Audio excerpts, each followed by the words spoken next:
오늘 말씀은 누가복음 11장 42절부터 54절까지입니다.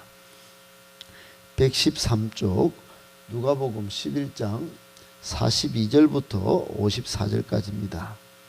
한 절씩 교독하겠습니다. 화 있을진저 너희 바리새인이여, 너희가 박하와 운향과 모든 채소의 11조는 들이되 공의와 하나님께 대한 사랑은 버리는도다. 그러나 이것도 행하고 저것도 버리지 말아야 할지니라. 화 있을진저 너희 바리새인이여, 너희가 회당의 높은 자리와 시장에서 문안 받는 것을 기뻐하는도다. 화 있을진저 너희여, 너희는 평토장한 무덤 같아서 그 위를 밟는 사람이 알지 못하느니라. 한 율법 교사가 예수께 대답하여 선생님 이렇게 말씀하시 우리까지 모욕하십니다. 이르시되 화 있을진저 또 너희 율법 교사여, 지기 어려운 짐을 사람에게 지우고 너희는 한 손가락도 이 짐에 대지 않는도다. 화 있을진저 너희는 선지자들의 무덤을 만든도다. 그들을 죽인 자도 너희 조상들이로다. 이와 같이 그들은 죽이고 너희는 무덤을 만드니 너희가 너희 조상의 행한 일에 증인이 되어 옳게 여기는도다. 하나님 지혜가 이르시되 내가 선지자와 사도들을 그들에게 보내니 그 중에서 들으는 죽이며 또 박해하리라 하였느니라.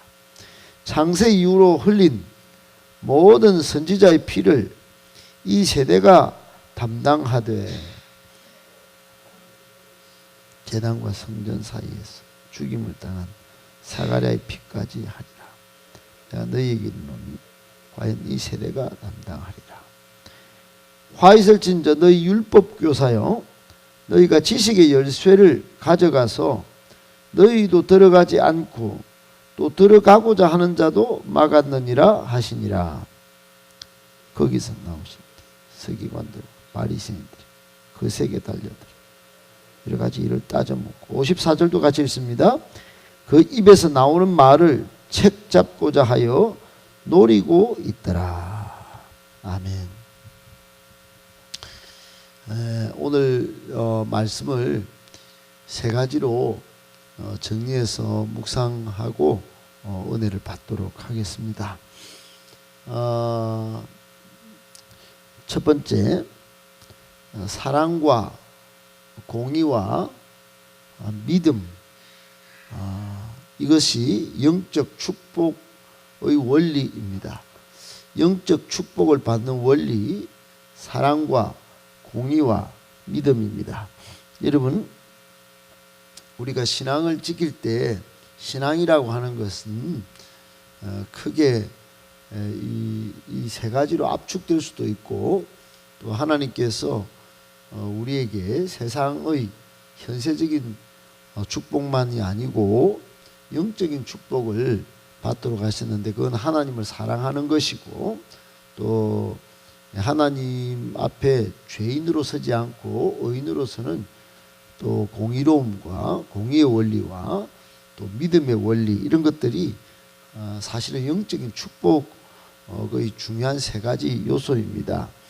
여러분, 자연 세계도 물이 위에서 아래로 흐르고 바람은 부는 대로 이렇게 흘러가고, 또 해는 동쪽에서 떠서 서쪽으로 치는 이런 원리가 있듯이 영적인 세계도 원리가 있는데, 축복받는 원리가 사랑, 또 공의, 또 믿음입니다. 여러분, 오늘 본문은 7가지 화의 연속인데, 어제 처음으로 화가 선포가 됐고, 예수님께서 7가지 화를, 또 7개 화를 지금 쏟아내고 있습니다. 화 있을진저, 굉장히 저주의 말이죠. 단순히 책망이 아닙니다. 이건 완전 저주입니다. 저주. 근데 이게 이제 마태복음 23장에는 전체적으로 서기관과 바리새인들에게 선포가 된 이 저주의 7개라면, 오늘은 앞에는 바리새인, 뒤에 세 개는 율법 교사들에게 화가 막 쏟아져 선포가 되었습니다.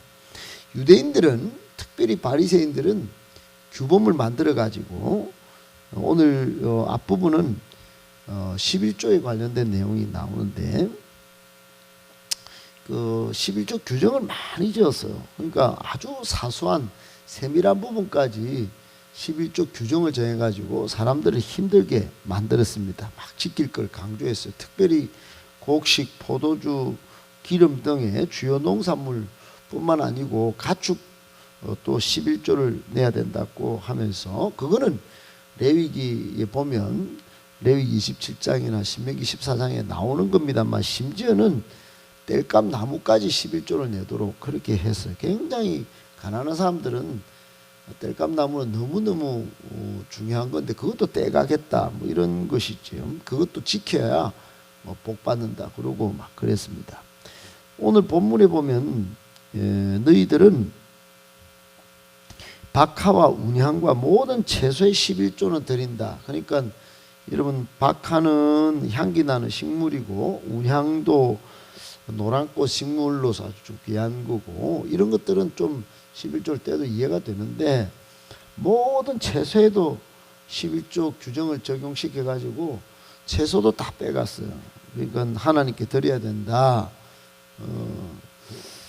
이제 마태복음은 근채라고 하면 특정 식물을 이야기했지만 여기는 모든 채소입니다. 누가복음은 의사 누가가 적었기 때문에 굉장히 세밀한 부분까지 예수님께서 뭘 말씀하셨는지 이렇게 생각하고 다 파악해보고 적었을 텐데, 어떻든 여러분, 엄밀한 의미로 모든 채소는 11조 대상이 아닌데도 이 바리새인들은 이런 것까지 11조를 내야 된다.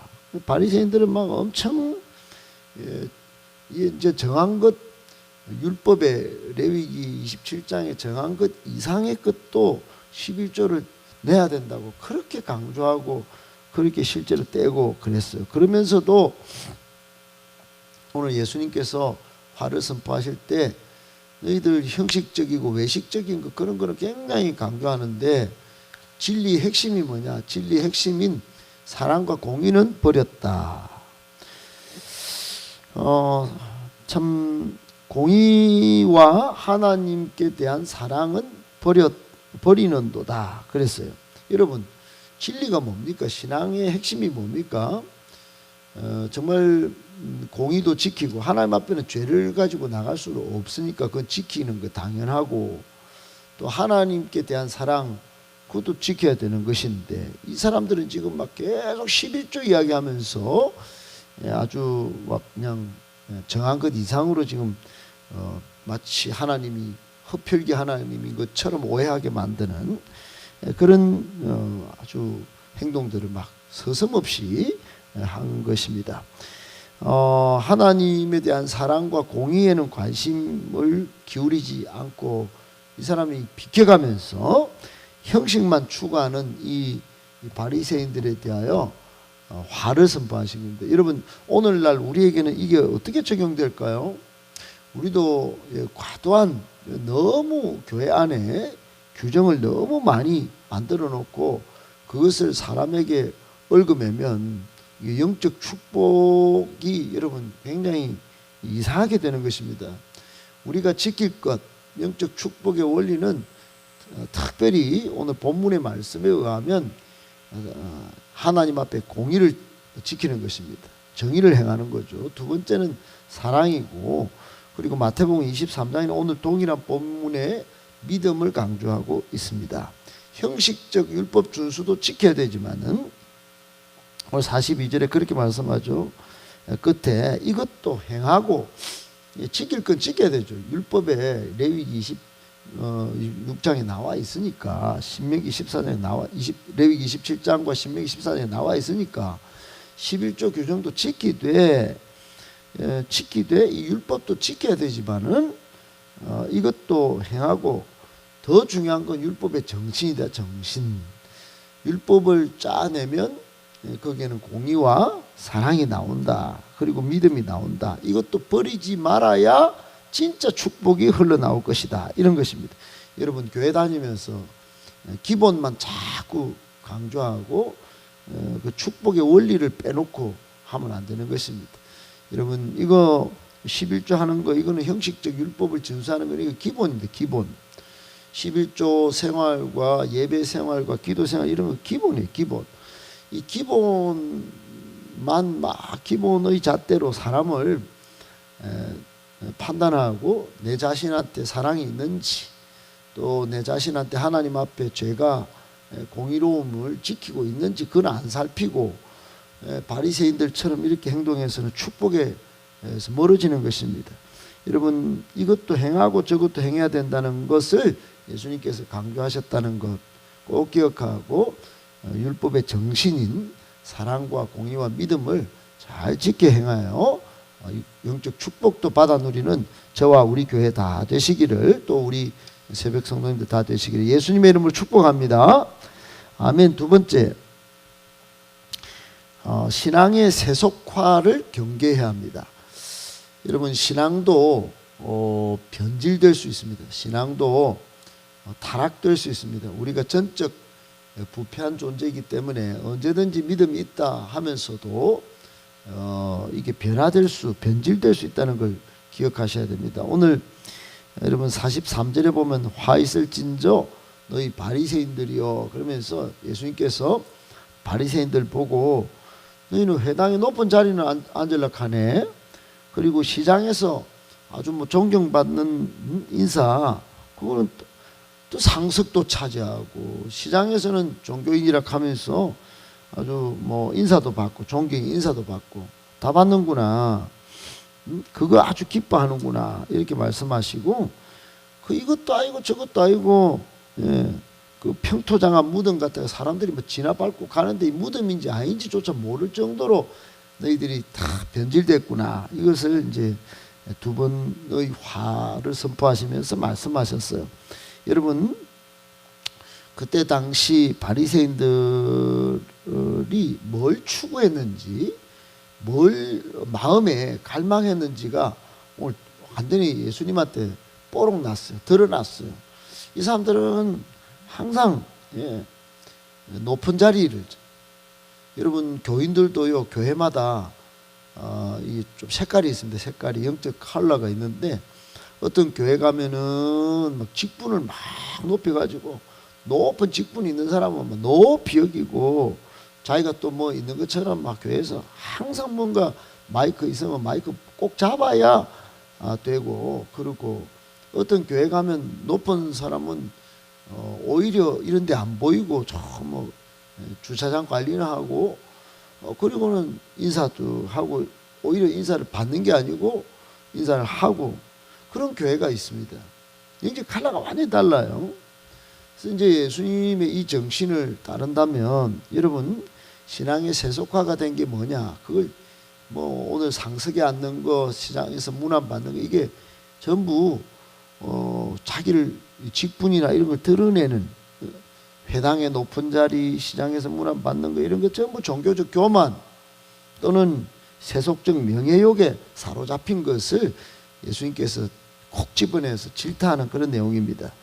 여러분 예수님의 말씀의 뜻은, 예수님께서 지금 말씀하시는 교훈은 너무 당연하다 생각하지 마라 그거.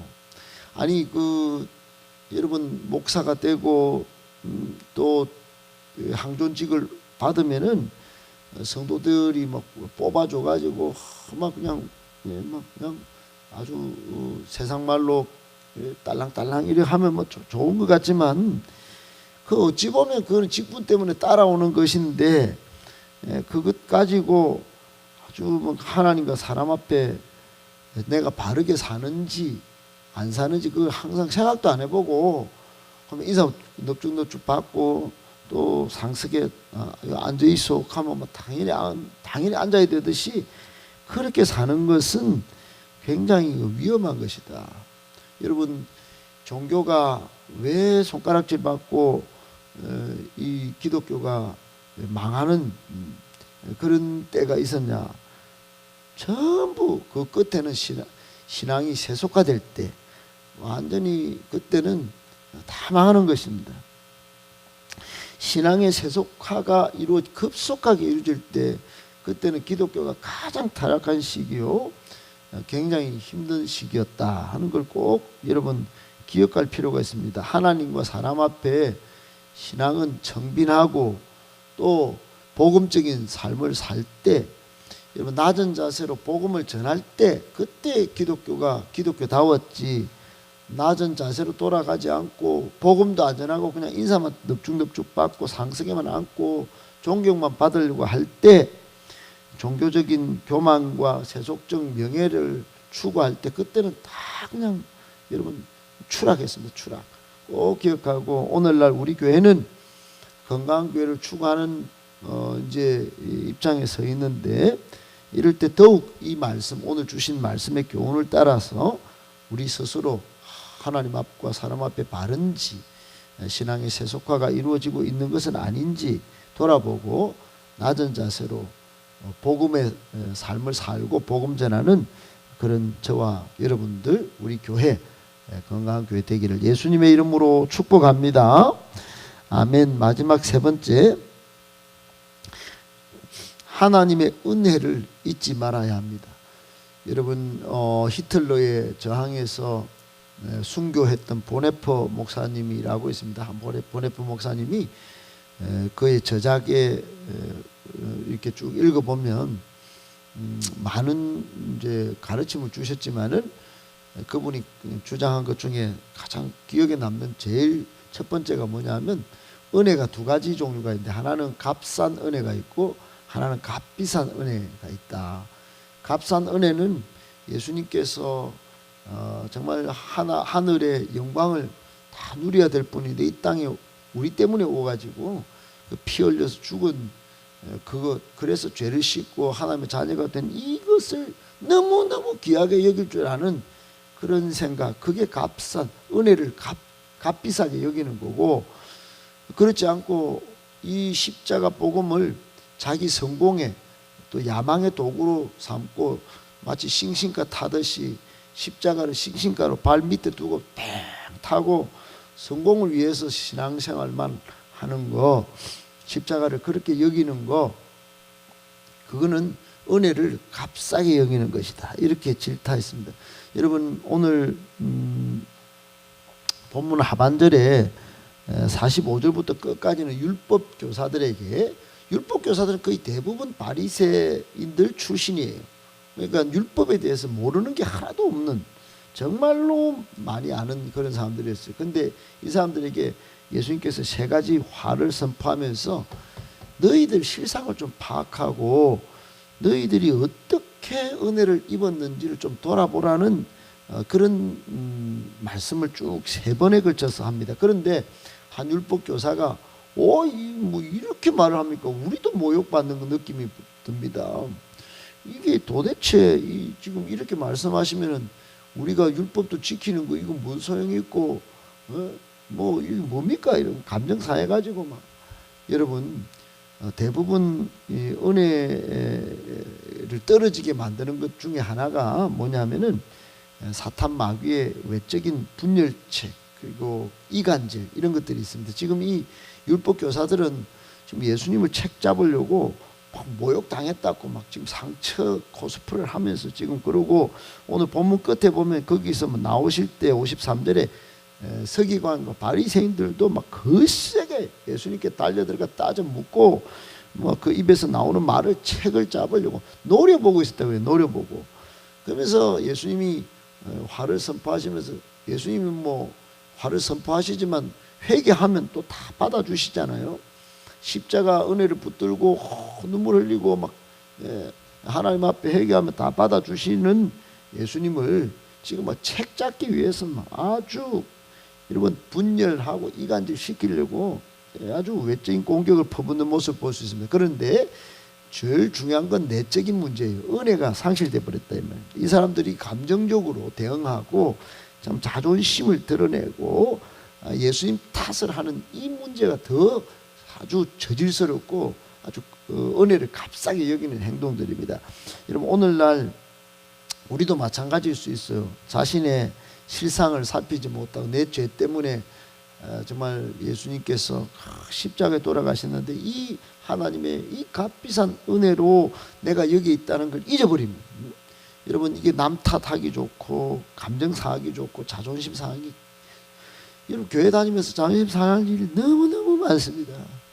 이 십자가의 은혜를 무한대로 생각하고 엄청나게 생각하지 않을 때, 은혜를 잊어버릴 때 자존심 상하고 막 감정 상하고 이런 일들이 막 수도 없이 생기는 거예요. 모욕 당한다 하고 사람들한테 어려운 짐을 막 지우고, 47절에 보면 선지자도 핍박하고, 52절에 보면 자신의 지식의 열쇠로 막 사람들 막 자기도 천국 가는 거 맞고 다른 사람도 맞고, 그냥 그렇게 하는 겁니다. 그냥 은혜가 없으면 무슨 짓을 하는지 몰라요. 그러니까 이렇게 되는 것이 전부 은혜 받은 자신의 실상을 파악하는 것보다는 그냥 막 세상 방법대로 다 하는 거죠. 꼭 기억하시고, 여러분 은혜를 잊어버리면 안 된다는 거. 그때 여러 가지 안 좋은 영적 실상들이 막 드러나서 교회도 안 좋고 자기에도 안 좋다는 거 꼭 기억하고, 오늘도 하나님의 은혜를 기억하고 하루를 복되게 또 은혜롭게 그렇게 살아내시는 저와 여러분 다 되시기를 예수님의 이름으로 축복합니다.